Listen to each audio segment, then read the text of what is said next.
పడిపోయాయి. నేను బయటకు బాగానే ఉన్నాను కదా, నేను తెల్ల చొక్క వేసుకున్నాను, తెల్లగా దేవుని మందిరానికి వెళ్ళొచ్చేస్తున్నాను అనుకుంటున్నావేమో.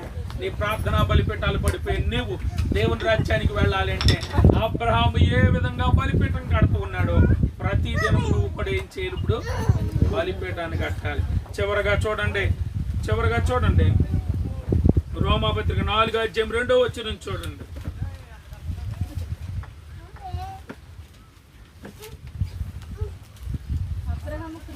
అబ్రహాము క్రియల మూలంగా నీతిమంతుడని తీర్చబడిన యెడల అతనికి అతిశయ కారణము కలుగును గాని అది దేవుని ఎదుట కలగదు. యాకోబు పత్రిక 2:21 చూడమ్మా.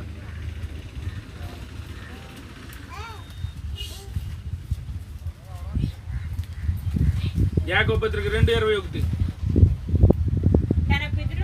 తన పితరుడైన అబ్రహాము తన కుమారుడైన ఇస్సాకును బలిపీఠం మీద అర్పించినప్పుడు అతడి క్రియల వలన నీతిమంతుడని తీర్పు పొందాడు. అతని క్రియల వలన ఏం పొందాడంటే, అబ్రహాము దేవుని రాజ్యానికి వెళ్ళడానికి కారణం ఏంటంటే క్రియల వలన నీతిమంతుడని తీర్చబడ్డాడు. అంటే క్రియల వలన నీతిమంతుడని తీర్పు తీర్చబడ్డాడు.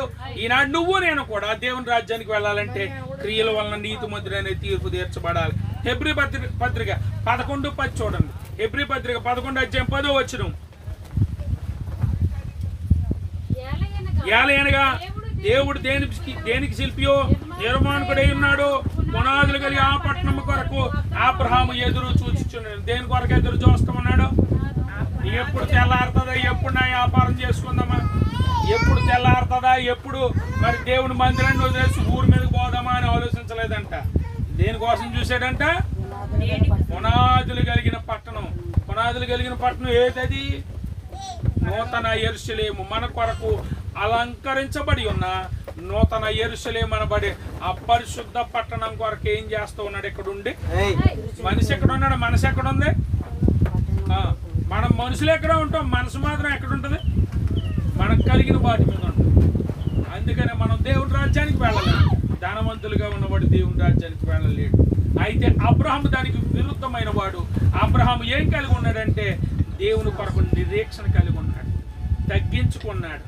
ఆయన మరి దేవునికి బలిపీఠం కట్టి ప్రార్థన చేసేవాడిగా ఉన్నాడు.